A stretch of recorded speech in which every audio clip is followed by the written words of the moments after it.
the legal steps that you need to take forward whenever you're going to start with a startup.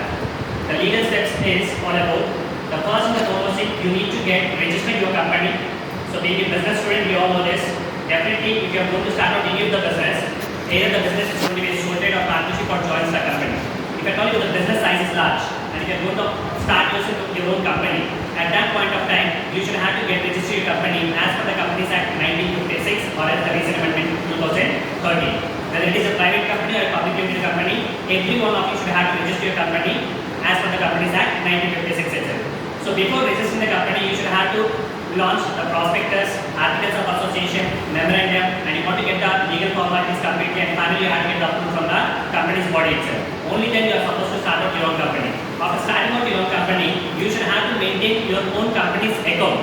It means that you should have your own company's account. On the base of your company's ID as well as your company's bank account, you are going to create your own taxation ID itself.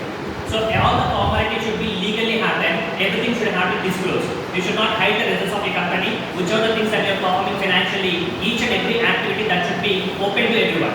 So that is the fundamental rule of accounting also. When we are talking about the conventional accounting, we are talking about full disclosure. So it means that we should have to open what is happening with your company. All the legal formalities, financial expenses, as well as revenues, everything should be clearly shown to the people as well as to the government. So whenever they demand you to show the audit reports itself. So that is the next fundamental thing. And thereafter, you should not exploit the resources.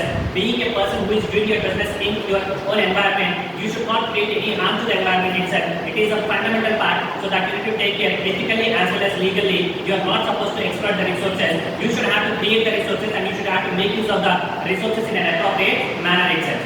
And you should have to pay the regular taxes properly to the government, and you should have to create the employment opportunities to the society, and you should have to do all the business as per the legal environment itself. So that is the fundamental thing that we need to focus on here. And the next one is the ethical part. So whenever we are talking about the ethical part of the business, we should have to focus upon the manpower empowerment.